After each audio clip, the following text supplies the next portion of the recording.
ఆనాడు బీఆర్ఎస్ ప్రభుత్వం ఐటీని హైదరాబాద్కే కాకుండా 2 టైర్ పట్టణాలకు కూడా ఐటీ సేవలు విస్తరించాలని, జిల్లాల్లో నిరుద్యోగ యువతకు అక్కడే ఉద్యోగాలు ఇప్పించాలని నాటి బీఆర్ఎస్ ప్రభుత్వం వరంగల్, ఖమ్మం, నిజామాబాద్, మహబూబ్ నగర్, కరీంనగర్, ఆదిలాబాద్, సిద్దిపేట్ ఇలా అనేక 2 టైర్ పట్టణాల్లో కూడా ఐటీ సేవలు విస్తరించాలని ఐటీ టవర్స్ నిర్మించడం జరిగింది.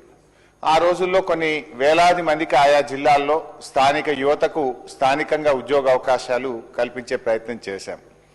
అయితే ఈ ప్రభుత్వం మరి కారణం ఏదైనా అది ఉద్దేశపూర్వకమా, బట్ ఏదైనా కూడా ఆ ఐటీ టవర్స్ ను ఈ ప్రభుత్వం నిర్లక్ష్యం చేస్తూ ఉంది.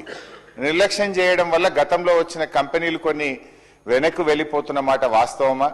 మరి ఐటీ టవర్స్ ను ప్రభుత్వం ఎప్పటికప్పుడు రివ్యూ చేసి కొత్త కంపెనీలను ఆహ్వానించి ఆ 2 టైర్ పట్టణాల్లో, జిల్లాల్లో ఆ యువతకు ఉద్యోగాలు ఇవ్వడానికి ప్రభుత్వం ఏ రకమైన చర్యలు తీసుకుంటుందని నేను మీ ద్వారా మంత్రి గారిని అడుగుతా ఉన్నా. ముఖ్యంగా నా నియోజకవర్గం సిద్దిపేటలో ఉండేటువంటి ఐటీ టవర్లో ఆ రోజు 18 కంపెనీలు పనిచేస్తే ఈ రోజు ఈ ప్రభుత్వం వచ్చిన తర్వాత 7 కంపెనీలు వెళ్ళిపోయి కేవలం 11 కంపెనీలు మాత్రమే పనిచేస్తా ఉన్నాయి. ఈ మధ్య నేను అక్కడికి విజిట్ చేసినప్పుడు అధ్యక్ష, అక్కడ ఇంటర్నెట్ బిల్ కట్టకపోవడం వల్ల ఐటీ టవర్కే ఇంటర్నెట్ కట్ అయినటువంటి పరిస్థితి కనబడ్డది. అదేవిధంగా అక్కడ పనిచేసే ఏజెన్సీస్ కు అవుట్ సోర్సింగ్ ఏజెన్సీస్ ఏదైతే మెయింటెనెన్స్ వాళ్ళు ఉన్నారో వాళ్ళకి డబ్బులు విడుదల చేయకపోవడం వల్ల ఐటీ టవర్ లో పనిచేసే సెక్యూరిటీ, స్వీపర్స్, లిఫ్ట్ బాయ్స్ వారికి కూడా ఈ 4 నెలల నుంచి ఇప్పటికి కూడా జీతాలు రానటువంటి పరిస్థితి ఉంది అధ్యక్ష.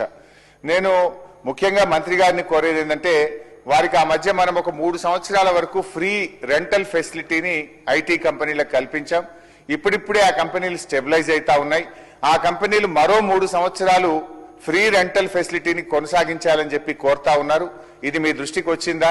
నేను ఒక సిద్దిపేట కోసమే కాదు, ఖమ్మం, వరంగల్, నల్గొండ, మహబూబ్ నగర్, ఆదిలాబాద్ అన్ని పట్టణాల్లో కూడా ఈ 2 టైర్ పట్టణాల్లో ఐటీ కంపెనీలను ప్రోత్సహించడానికి మరో 3 ఏళ్లు ఫ్రీ రెంటల్ ఫెసిలిటీని కొనసాగించాలని, పెండింగ్ బిల్స్ ను క్లియర్ చేయాలని, ఇంటర్నెట్ ఫెసిలిటీని బలోపేతం చేయాలని, మరిన్ని కొత్త కంపెనీలను అక్కడ ఆహ్వానించి మరి అక్కడ స్థానిక యువతకు ఉద్యోగ కల్పన కోసం ప్రభుత్వం కృషి చేయాలని మీ ద్వారా కోరుతున్నాను.